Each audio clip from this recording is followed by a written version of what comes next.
9월 27일 금요일 온라인으로 매일의 묵상에 함께 하시는 모든 분들에게 주님의 은혜와 말씀의 능력이 임하시기를 간절히 원합니다.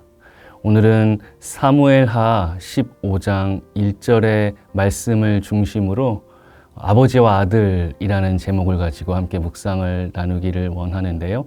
제가 먼저 사무엘하 15장 1절 읽도록 하겠습니다. 그 후에 압살롬이 자기를 위하여 병거와 말들을 준비하고 호위병 50명을 그 앞에 세우니라. 압살롬이라는 그 인물의 삶과 또 그 믿음을 통해서 그리스도인의 성품과 삶이 어때야 하는지를 우리가 생각해 볼 수 있습니다. 이 압살롬이라는 인물의 행적은 주로 사무엘하 13장부터 18장까지 우리가 기록된 것을 확인할 수가 있는데요. 그의 아버지인 다윗과 비교하면 비슷한 점도 있고 또 반면에 상당히 다른 부분도 발견할 수가 있습니다. 먼저 이 압살롬 어떤 인물입니까? 또 그의 아버지인 다윗과 어떤 점이 비슷합니까? 먼저는 이 압살롬은 불의에 대하여 침묵하거나 회피하지 않고 분연히 분개하고 싸웠던 인물입니다. 사무엘하 13장을 보면 그의 배다른 형제인 암논이 이 압살롬의 누이인 다말을 범하고 욕보인 후에 버렸을 때 부왕인 다윗이 그 일에 대해서 듣고 크게 노했지만 별다른 제재나 정리가 없었던 것을 기록하고 있는데요. 그런데 압살롬은 그 일에 대해서 어떻게 반응합니까? 아무도 모르게 복수를 계획하고 그리고 2년 후에 그 계획을 실행해내지요. 또 압살롬은 리더로서 장수로서 과감성이 있었고 또 용맹한 그러한 성품을 가졌던 것 같습니다. 암논을 살해한 이후에 자신의 외조부인 그술왕 달메에게로 가서 3년을 다윗을 피하여 그곳에 머물러야 했고요. 그리고 예루살렘으로 복귀한 이후에도 감히 부왕인 그 다윗 앞에 나갈 수가 없어서 4년 동안을 다윗을 보지 않고 지냈습니다. 그러다가 마침내 다윗을 만나게 되고 화해한 직후에 바로 그 이후에 압살롬이 감행한 일이 무엇이었습니까? 오늘 본문인 사무엘하 15장 1절을 보면 자기를 위하여 병거와 말들 그리고 호위병 50을 준비하고 세웠다라고 합니다. 그리고 그렇게 이 압살롬의 과감한 반역과 이 모반이 시작이 되는 것이죠. 이렇게 이 압살롬의 과감한 이 방식과 스타일 때문이었을까요? 사람들에게는 대단히 인기가 많았고 사람들은 그를 좋아했습니다.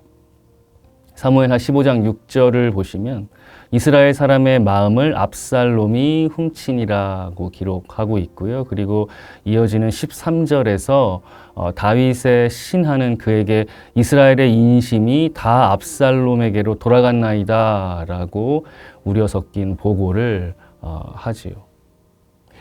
사무엘하 14장 25절을 보면 실제로 이 압살롬의 외모도 굉장히 빼어나고 훌륭했다고 기록을 합니다. 온 이스라엘 가운데에서 압살롬같이 아름다움으로 크게 칭찬받는 자가 없었으니 그는 발바닥부터 정수리까지 흠이 없음이라. 네, 아주 그 인물이 좋았고 또 사람들에게도 인기가 많았던 그러한 압살롬. 이러한 압살롬에 대해서 아버지인 다윗은 아버지로서 아주 각별한 사랑과 애정을 가지고 있었는데요. 그럼에도 둘 사이엔 큰 아주 상반된 차이점도 분명히 발견이 됩니다. 첫 번째로는 이 불의에 분노하는 그 대상과 방식이 좀 크게 달랐지요. 압살롬의 분노는 이 암논에 대하여 아주 잔인하면서도 주도 면밀한 복수로 마무리됩니다. 반면에 다윗은 어떤 거예요? 다윗의 분노를 우리가 생각을 해봅니다. 골리앗에 대하여, 특별히 하나님과 그의 군대를 모욕하고 욕보이는 그 골리앗에 대하여 강하게 분노하고 그를 처단하지만, 반면에 이 압살롬을 피해서 도망하는 길에서 자신을 저주하는 시므이에 대해서는 어떻게 반응하나요? 이 사무엘하 16장 11절과 12절은 이렇게 기록을 합니다. 내 몸에서 난 아들도 내 생명을 해하려 하거든. 하물며 이 베냐민 사람이랴. 여호와께서 그에게 명령하신 것이니 그가 저주하게 버려두라. 혹시 여호와께서 나의 원통함을 감찰하시리니 오늘 그 저주 때문에 여호와께서 선으로 내게 갚아주시리라. 다윗은 그 자신을 향한 저주와 비난의 보응을 하나님께로 돌립니다. 또 하나님의 그 일하심에 대한 겸손한 신뢰와 순종 그리고 기다림에 대해서도 큰 차이가 있는데요. 다윗은 스스로 왕이 되려고 한 것은 아니었지요. 사무엘 선지자의 기름 부음을 그가 받았습니다.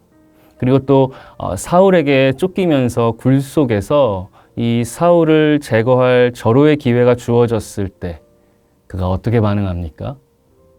다른 모든 신하들이 충동시킴에도 불구하고 끝까지 그는 여호와의 기름 부음을 받은 내 주를 치는 것을 하나님께서 금하시는 것이라고 하면서 사울을 해하지 않지요. 이와는 대조적으로 압살롬은 어떻습니까?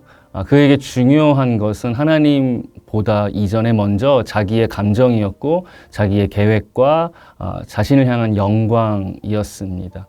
그래서 암논을, 이복 형제를 아주 잔인하게 복수했고요.